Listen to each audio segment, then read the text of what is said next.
The acrid smell of fresh paint still clung to the air, a stark contrast to the rotten stench of betrayal that now filled my lungs. I stood in the living room of what was supposed to be our dream home, a place I had poured every ounce of my savings, my sweat, and my unsuspecting heart into. A sharp, stinging pain, like 1,000 tiny needles, pricked at my eyes, threatening to overflow. Her face, usually so radiant with feigned affection, morphed in my mind into a grotesque mask of avarice. She thought she had won, that I was nothing more than a convenient fool to be discarded once my utility expired. But even as the humiliation seared through me, a quiet, icy resolve began to solidify in the deepest chambers of my soul. They say revenge is a dish best served cold. I was preparing a feast, and the main course would be a bitter pill for her to swallow. The game had just begun, and she had no idea the cards I was holding. I still remembered the day she first mentioned it, her eyes sparkling with an almost childlike enthusiasm that was, in hindsight, a masterful performance.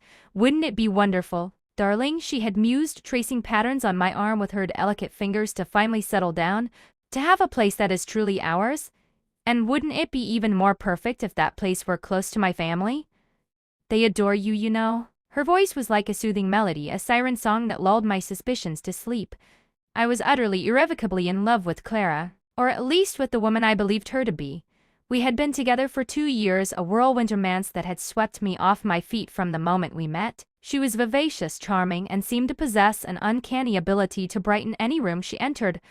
I had always envisioned a future with her, a future filled with shared laughter, quiet evenings, and the comforting rhythm of a life built together. Her suggestion of moving to her hometown, a quaint, sleepy town nestled in the heartland, initially struck me as a significant step. My career as a freelance graphic designer allowed me the flexibility to work from anywhere, but uprooting my entire life from the bustling metropolis I called home felt like a monumental decision.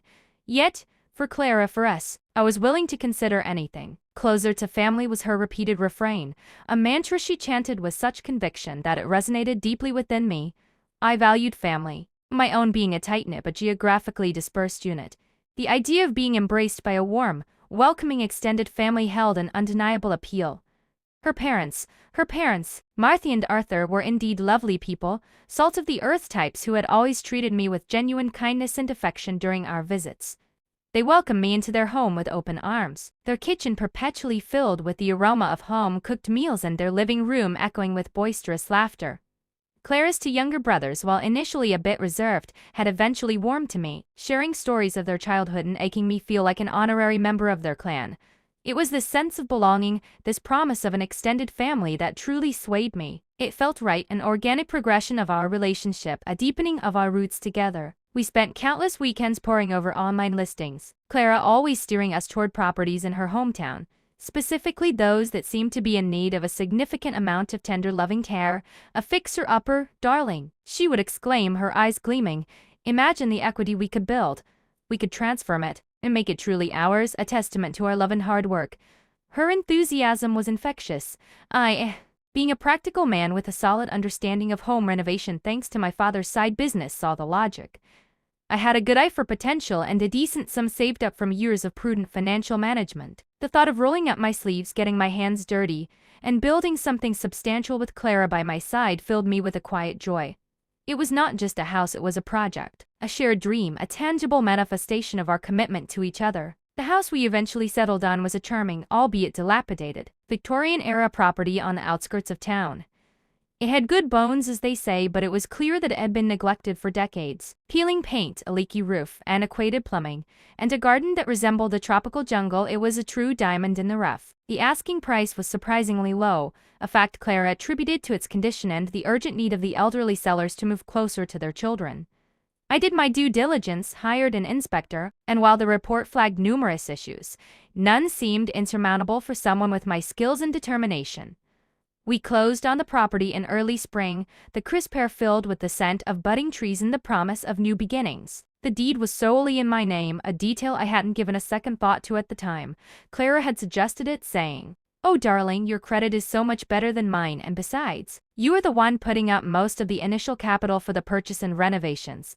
It just makes sense, doesn't it? We are a team. This is our house, regardless of whose name is on the paperwork." Her logic, cloaked in sweet reasonableness, had seemed impeccable.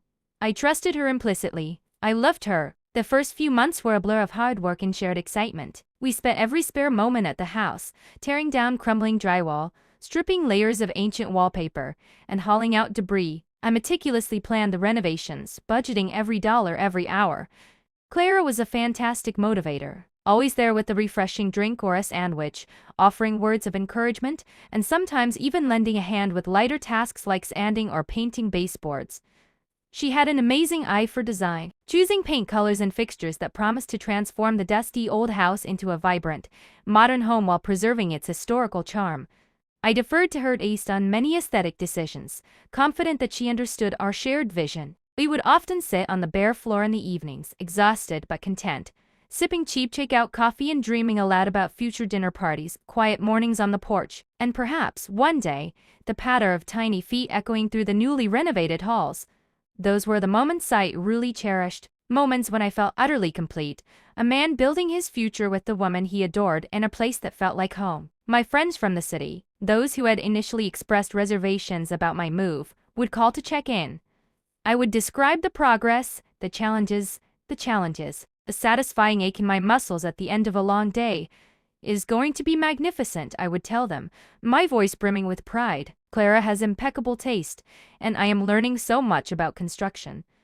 They seemed genuinely happy for me, though a few expressed mild surprise at how quickly I had committed to such a massive undertaking. Just be careful, buddy, one friend, a cautious financial planner, had advised. Make sure all your ducks are in a row. A house is a big investment. I had laughed it off, secure in my love and trust. What could possibly go wrong? I had Clara, I had the house. I had a future.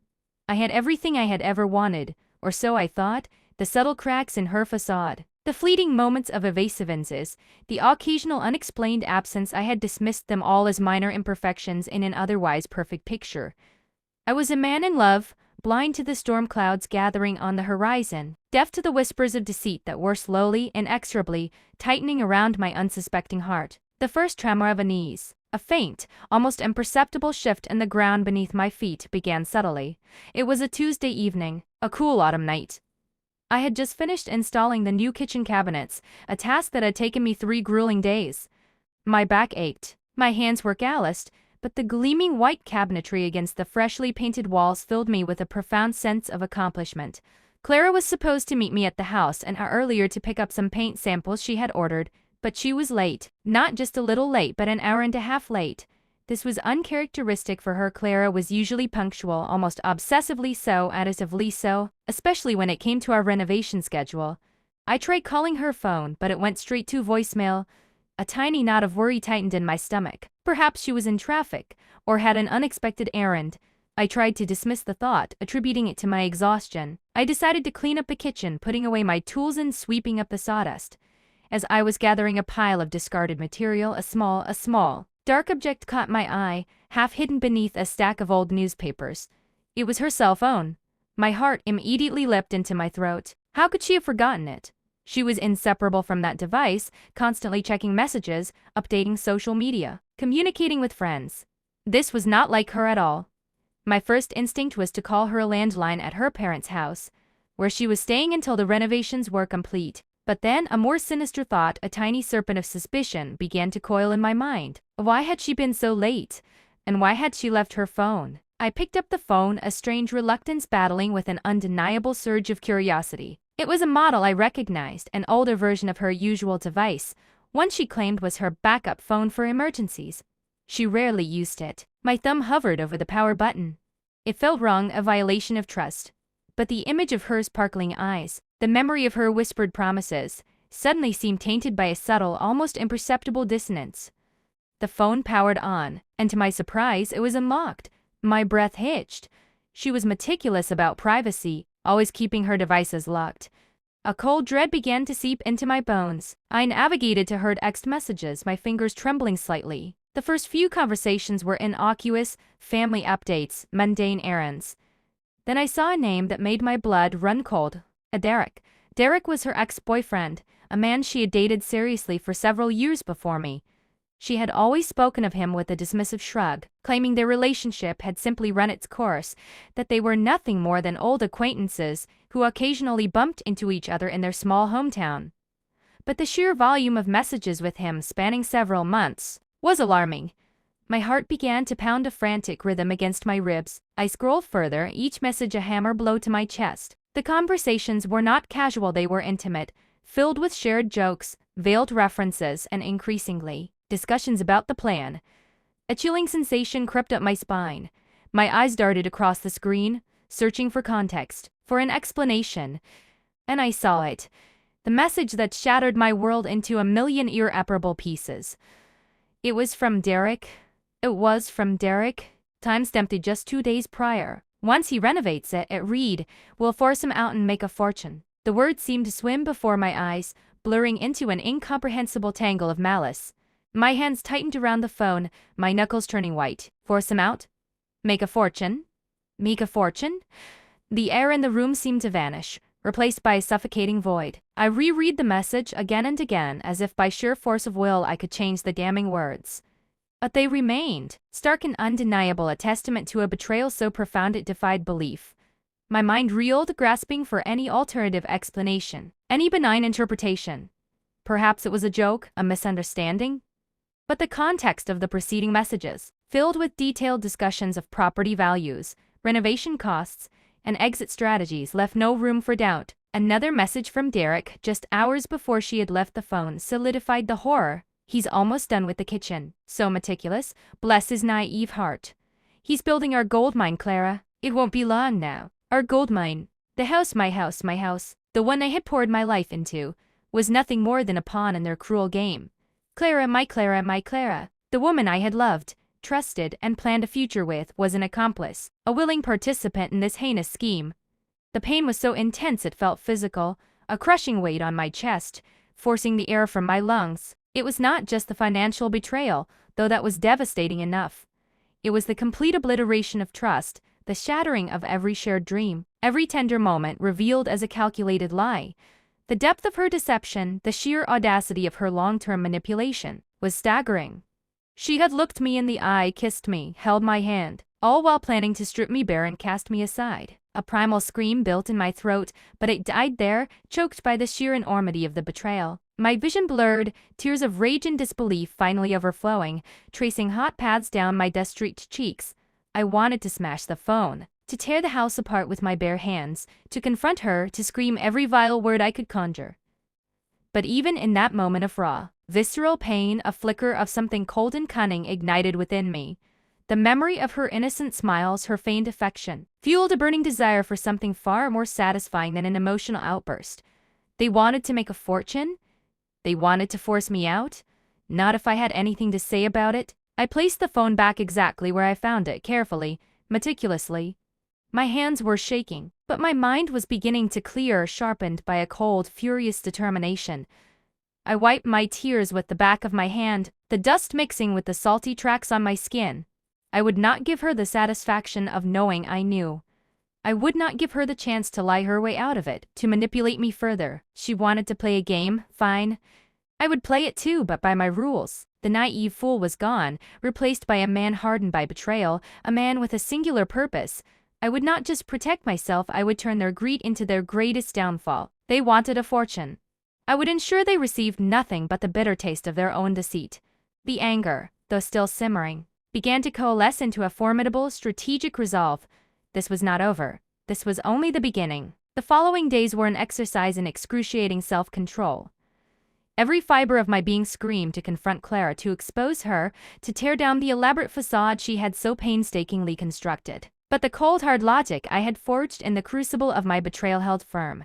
If she knew I knew, she would simply disappear, leaving me with a half-renovated house, a mountain of debt, and the hollow echo of a shattered future. No. I needed time, I needed to act, but not react. I needed a plan. I continued the renovations, pouring myself into the work with a grim determination that masked my inner turmoil. I painted, I tiled, I installed fixtures, each swing of the hammer, each turn of the screwdriver, a silent act of defiance against her insidious plot. Clara, oblivious to the storm brewing beneath my calm exterior, continued to play her part flawlessly. She would arrive at the house, usually with an elaborate excuse for her previous tardiness: a flat tire, an urgent family matter, a sudden migraine. She would bring me lunch. offer a back rub, and coo about how wonderful the house was looking, how much she loved our dream home. Each endearment was a dagger to my heart, each touch a repulsive violation. I would force a smile, nod, and make non-committal remarks, feigning exhaustion and preoccupation with the work. The effort it took to maintain this charade was immense, draining my energy, but it was a necessary sacrifice. While I maintained my outward composure, my mind was a whirlwind of frantic planning. I researched legal avenues, property laws, and the intricacies of co-ownership. The problem was, the deed was solely in my name. For them to force me out, as Derek's text suggested, would require a legal battle, likely involving claims of a verbal agreement or a common law partnership, which would be difficult to prove. But what if they tried something more insidious? What if they somehow incapacitated me, or fabricated a reason to have me declared unfit? The paranoia, a natural consequence of such a profound betrayal, began to gnaw at me. I needed a foolproof defense, a mechanism that would not only protect my investment, but also turn their weapon against them. Then an idea, audacious and utterly brilliant in its simplicity, began to form. It was a risky move, one that required absolute discretion and a delicate touch. It hinged entirely on the genuine kindness and integrity of Clara's parents, Martha and Arthur. They were good people, I knew it in my heart. They had always treated me like their own son, and I genuinely cared for them. The thought of them being implicated, however indirectly, in Clara's scheme pained me. But I also knew they were fiercely protective of their family, and that included doing what was right. My plan was to add Martha and Arthur to the deed as co-owners, without telling Clara. The logistical challenges were immense. I needed to find a way to access the property deed without raising suspicion, and then consult a trusted lawyer who could execute the transfer discreetly. I told Clara I needed to visit my family for a few days, citing an urgent personal matter. She was surprisingly accommodating, even offering to drive me to the airport. "Take some time for yourself, darling," she had purred. "You have been working so hard on the house. I can manage things here." I stifled a bitter laugh. Oh, she would manage all right. I drove directly to my family's lawyer, an old family friend named Mr. Henderson, a man whose reputation for discretion and shrewdness preceded him. I laid out the entire sordid tale, showing him the damning text messages, explaining the full extent of Clara's deceit. Mr. Henderson listened patiently, his face grim, occasionally interjecting with a sharp, insightful question.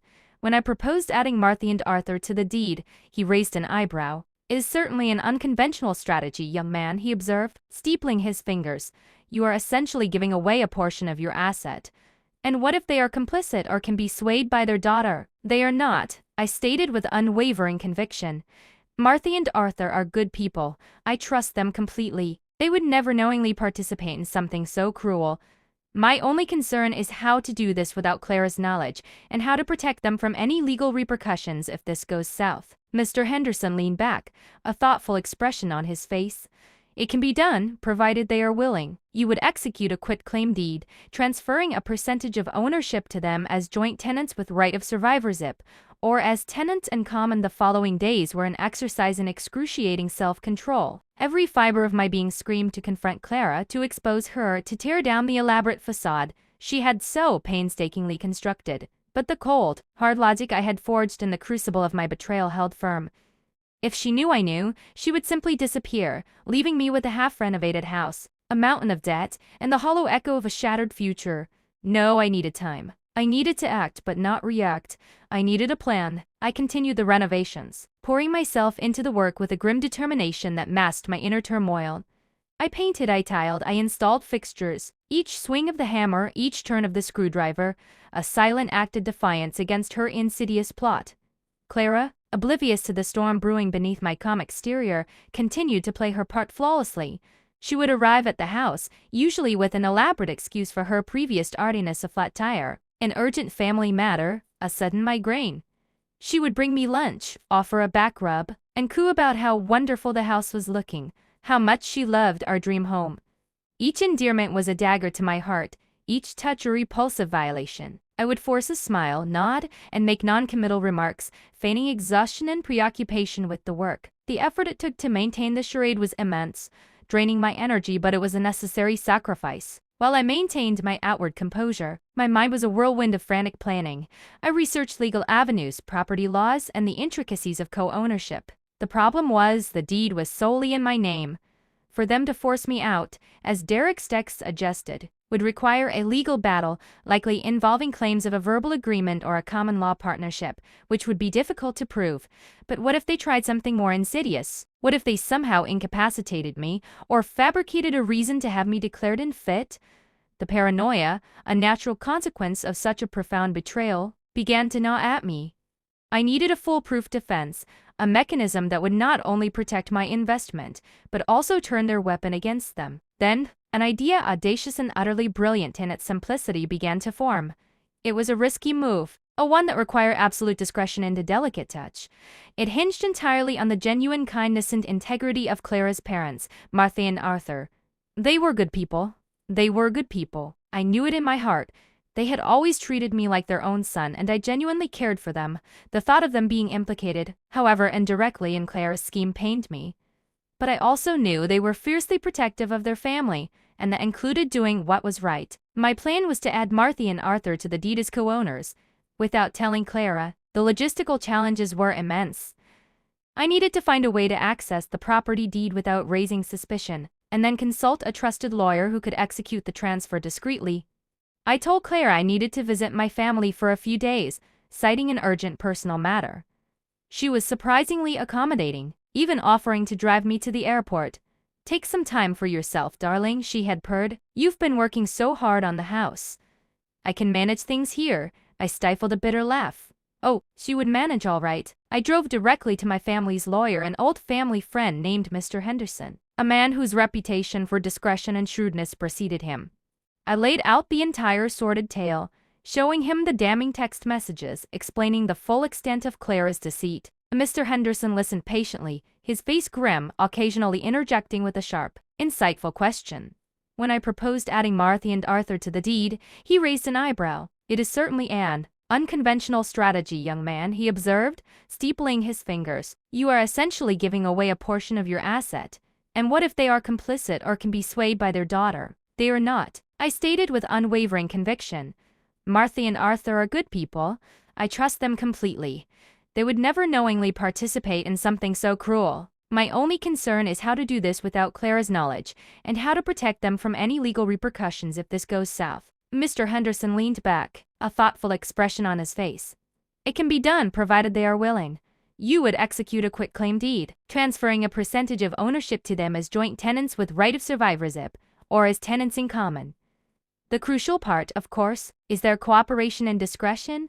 You would also need a notary public present for their signatures.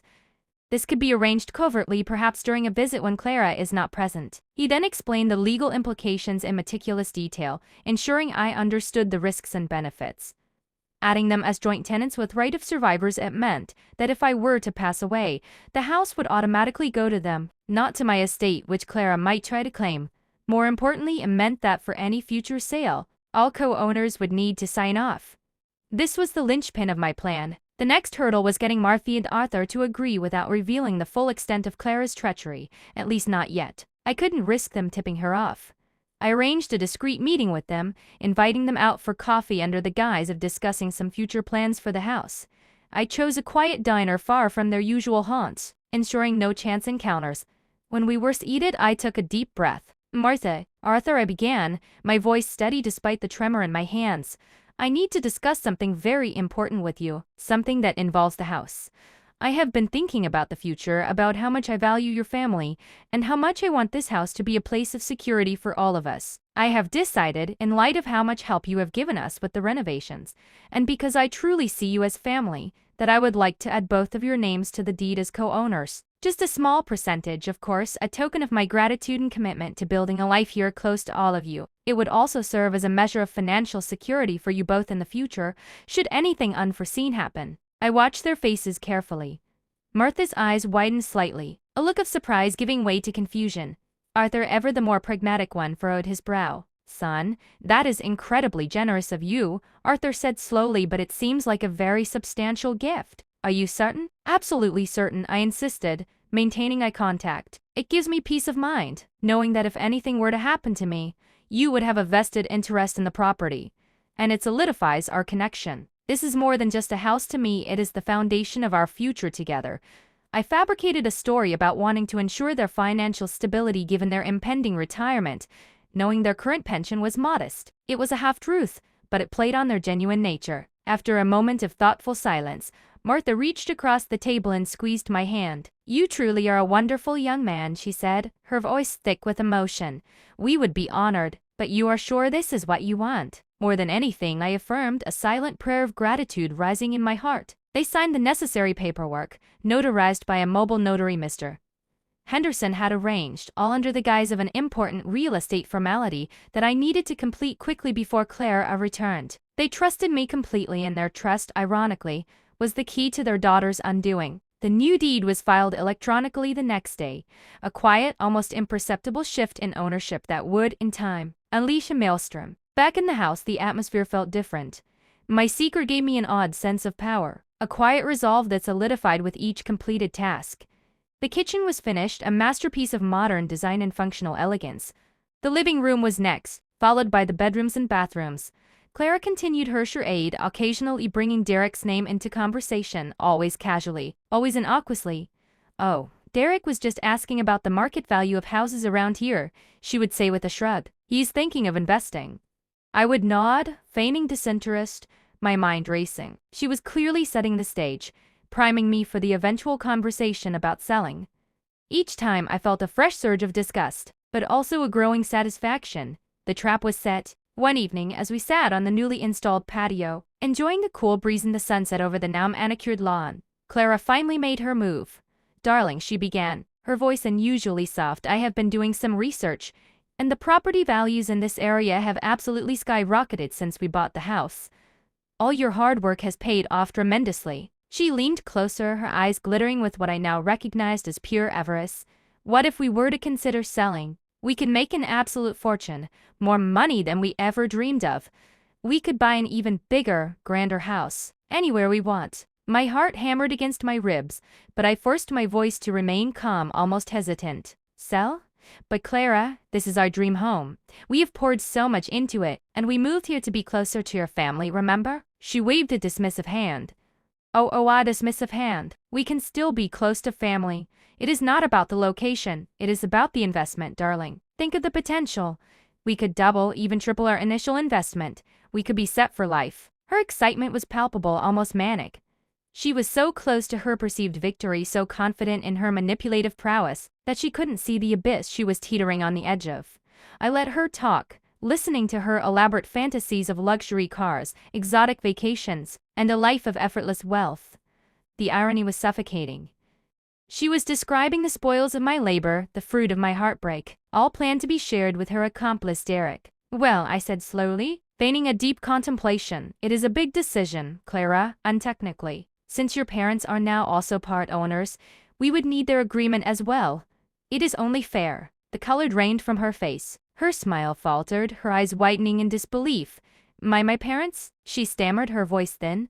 "What are you talking about?" I met her gaze, a calm, almost serene expression on my face. "Yes, darling?" "Ethan tried ourselves out as a voice act, darling," I said, my voice betraying none of the triumphant surge I felt. "When I went to visit my family, I also took the opportunity to formalize a gesture of gratitude to your parents. They've been so incredibly supportive, and I truly value them." I quietly added their names to the deed as co-owners. Just a small share, of course, as a token of my appreciation and to ensure their financial security. It makes things so much simpler, doesn't it? For any major decisions regarding the house, we can all make them together as a family. The silence that followed was deafening, broken only by the chirping of crickets. Clara's face contorted, a mask of shock and dawning horror replacing her previous euphoria. Her jaw hung slightly open, her eyes darting frantically as if searching for an escape route, a way to ruin time. It was a beautiful, devastating reversal. Her intricate web of deceit, so carefully woven, had just been torn asunder by the very ties of family she had so cynically exploited. The look on her face was priceless, a masterpiece of pure, unadulterated shock.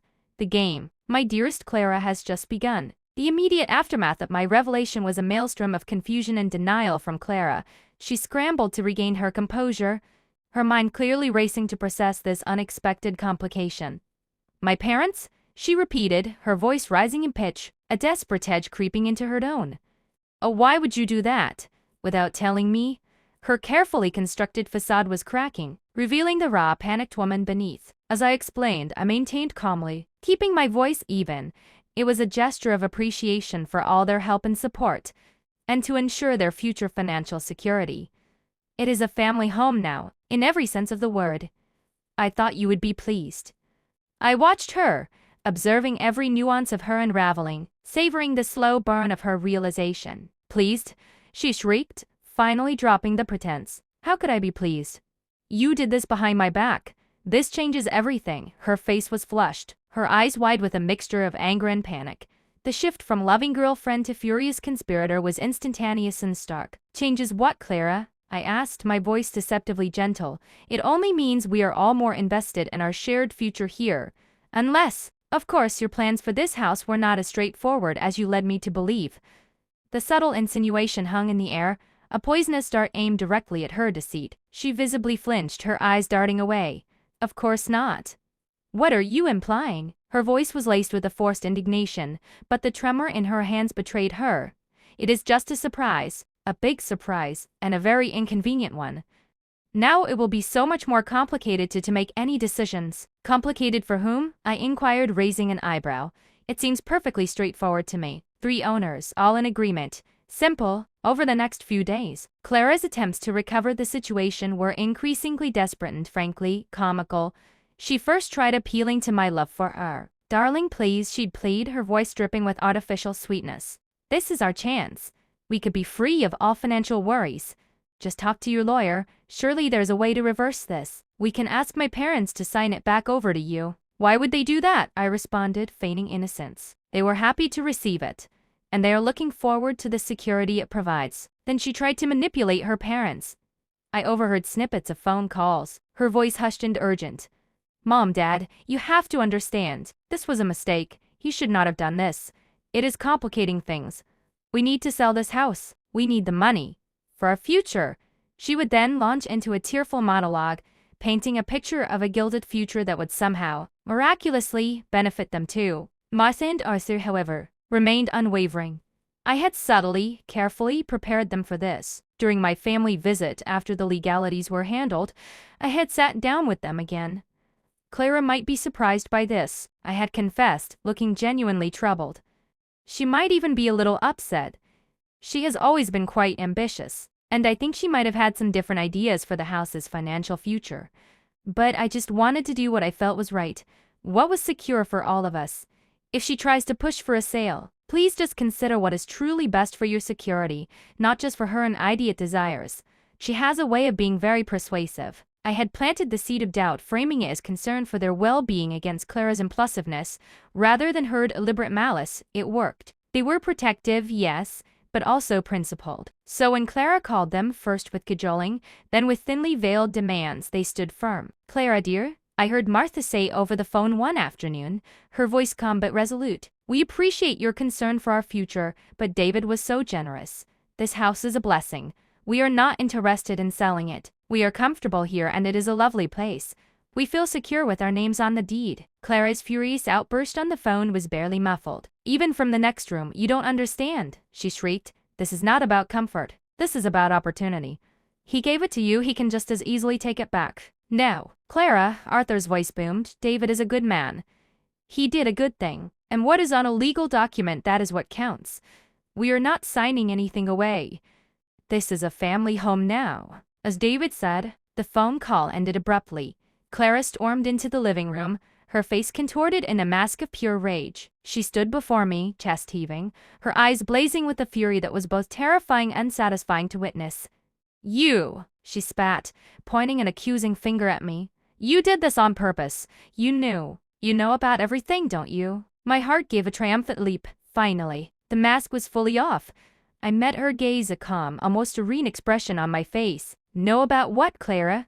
I asked, my voice still dangerously soft. Enlighten me. She hesitated, perhaps expecting an admission, a breakdown, anything but my infuriating composure. But the rage was too potent, the betrayal of her carefully laid plans too overwhelming. You found it, didn't you? She hissed, her voice low and venomous. The phone, the texts. You knew this whole time. You played me for a fool. If I was a fool, I countered, my voice hardening. It was only because I loved you and I trusted you and I trusted you completely. You played me for a fool, Clara. Or rather, you tried to. You and your co-conspirator, Derek. I watched her face drain of color, her eyes widening in horror at the mention of his name. Once he renovates it, we'll force him out and make a fortune. Ring a bell? She gasped, stumbling backward as if struck. Her carefully constructed world, built on lies and manipulation, was crumbling around her. She tried to deny it, of course. It is not what you think. It was just a joke. A silly idea. But her voice lacked conviction, her eyes darting away from mine. A joke that involved stealing my life savings and casting me aside?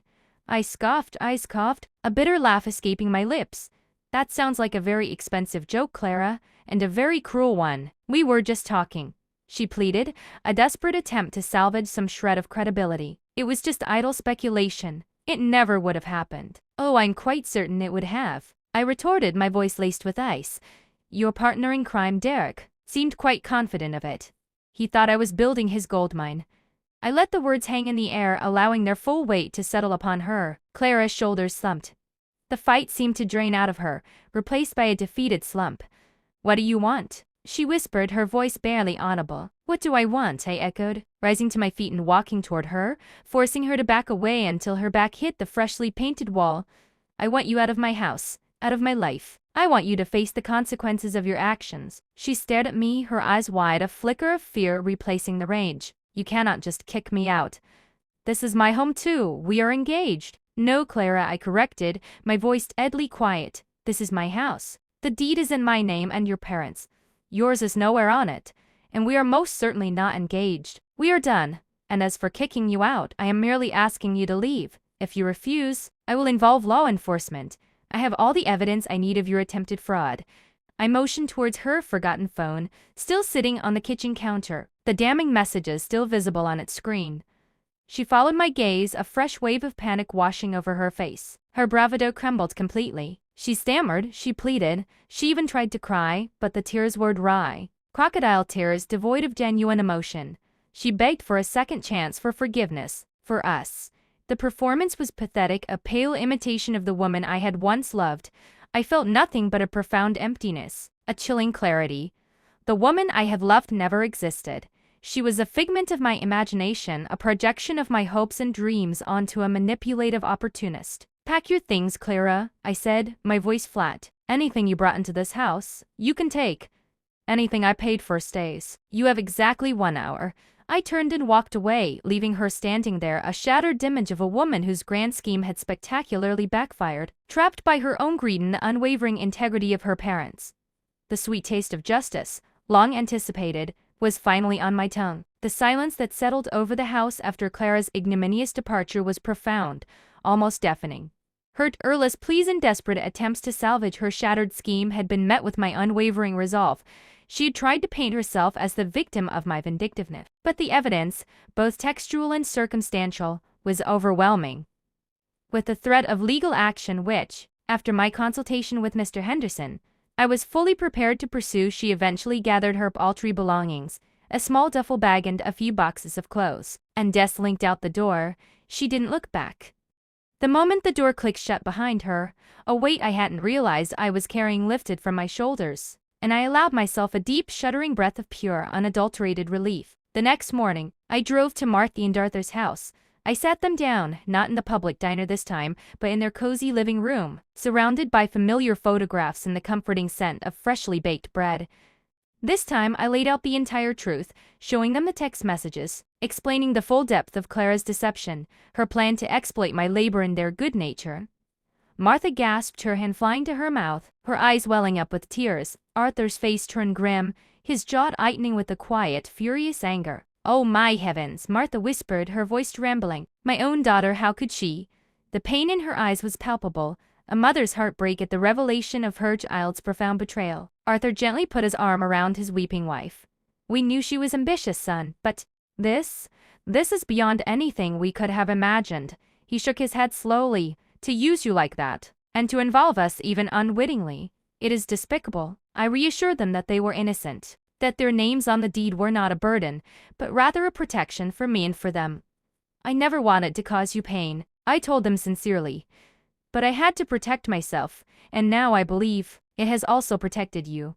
I explained that Clara would inevitably try to contact them, to manipulate them further. She will ask you to sign off on the house, claiming it is for your benefit or for her fresh start. Please, I beg you, do not. The house is a haven, keep it. They looked at me, their faces a mixture of sorrow and gratitude. We understand, David, Arthur said, his voice firm. We will not sign anything. This house, it is your dream, and it is a gift to us. We will not let her take it. And so the quiet waiting game began. Clara predictably started with a barrage of calls to me. I let them all go to voicemail. Her messages varied from furious accusations to tearful apologies, from demands for her share of the house to promises of reform and declarations of her undying love. Each time, I felt nothing but a cold indifference. Eventually, my phone stopped ringing. I knew she was probably burning up the phone lines to her parents. A few weeks later, a surprisingly formal letter arrived from a real estate agent, clearly instructed by Clara. It was an offer to purchase the house, a legitimate one, well above market value, a testament to the extensive renovations I had completed. It was addressed to all three owners myself, Martha and Arthur. I forwarded it to Mr. Henderson, who confirmed its legitimacy, but also noted the requirement for all signatures. Then came the direct assault. Clara arrived at her parents' house one afternoon, unannounced, carrying a stack of documents. I was not there, having returned to my own city for a brief visit with my family, but Martha recounted the scene to me later, her voice still trembling with residual anger. Mom, Dad, Clara began, forcing a sickly sweet smile, I have found the most wonderful opportunity. A buyer for the house. Imagine the money. It is truly incredible.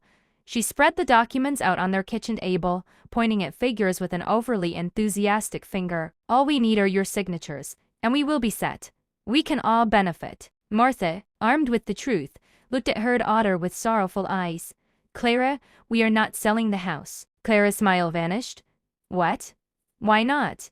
Are you crazy? This is a fortune. This is for all of us. No, dear, Arthur interjected, his voice firm. This house is David's. And now it is ours, a gift from him. We are not selling it. We are not interested in your fortune. The ensuing argument was, by Martha's account, spectacular. Clara yelled, she screamed, she pleaded, she even accused them of being manipulated by me, of choosing me over their own daughter. She recounted a twisted version of events, painting me as a conniving opportunist who had somehow tricked them. But Martha and Arthur, having already heard the unvarnished truth from me, stood their ground. They knew the truth, and they knew their daughter. They refused to sign. This is my dream house. Mom, my dream, Clara shrieked, tears of frustration streaming down her face. You are ruining everything. No, Clara, Martha said softly, her voice filled with a quiet dignity. You ruin everything. Not us. Not David. Clara eventually stormed out, slamming the door so hard that a picture frame rattled on the wall. She called me later that day, a final, desperate attempt. Her voice was hoarse, her words slurred with what sounded like either tears or alcohol. You ruined me, you bastard. You took everything from me. And no, Clara, I said, my voice calm and steady, you ruined yourself. I simply refused to let you ruin me. Then, with a quiet click, I blocked her number, for good. The days that followed were filled with an unexpected sense of peace. The house was finally complete, a magnificent transformation from its dilapidated past. Every room gleamed, every detail perfect. It was no longer just a house, it was a testament to resilience, a monument to a battle won. Martha and Arthur, tired of Clara's relentless harassment and her increasingly erratic behavior, eventually decided to make a dramatic change. Their own house, a smaller, older property that required constant upkeep, had become a burden. After a heartfelt discussion with me and with Mr. Henderson's guidance, they made a surprising decision. They decided to move into their new house, the dream house I had built. The legal transfer was straightforward. Since they were already co-owners, I simply signed over my remaining share to them, making them full, sole owners of the property. It was a substantial gift, yes, but it felt right. It was a tangible expression of my gratitude for their integrity, their kindness, and their unwavering support in the face of their daughter's betrayal. And, in a strange twist of fate, it was the ultimate poetic justice. Clara's parents, the very people she had planned to use and then discard, were now living in the magnificent home she had envisioned as her fortune. I returned to my city life, my career thriving, my heart slowly mending. The financial loss, though significant, was a small price to pay for the lessons learned in the sense of vindication. I still kept in touch with Marthy and Arthur. They would send me pictures of the house, now filled with their own furniture, their own memories. They thrived there, surrounded by the comfort and security I had helped them create. They would tell me about their quiet evenings on the patio, the blooming roses in the garden I had meticulously replanted, the laughter of their grandchildren echoing through the halls. It was Clara's dream house, yes, but it was their home, a sanctuary built on integrity, not deceit. Clara, I heard through the grapevine, mostly from Martha, who occasionally still received frantic messages from her desperate daughter of I am mutual friends, was struggling. Her relationship with Derek had imploded, undoubtedly due to their shared failure. She had tried to pursue legal action against me, claiming fraud, but with the texts as evidence and her parents' testimony, her case was dismissed with prejudice. She was now living in a small, rented apartment, working a series of low-paying jobs, her grand plans and dreams of a life of ease nothing but a bitter memory. She was perpetually blocked from my number, my life and my thoughts. The fortune she had so desperately sought, the dream house she had schemed to acquire, was now a constant, mocking reminder of her Everest and her spectacular downfall. The final chapter of that saga had been written, not in anger, but in the quiet strength of principle. I had not sought vengeance for vengeance's sake, but for justice, for truth, for the restoration of balance. And in the end, the sweetest revenge was not destruction, but creation, the creation of a home. A sanctuary, a new beginning for good people, built on the ruins of a calculating betrayal. And for me, I had rebuilt my own foundations, stronger, wiser, and infinitely more discerning. The scars remained, a permanent reminder, but so did the triumph. I had lost a love, but I had gained my self-respect, and that I knew was a fortune no amount of money could ever buy.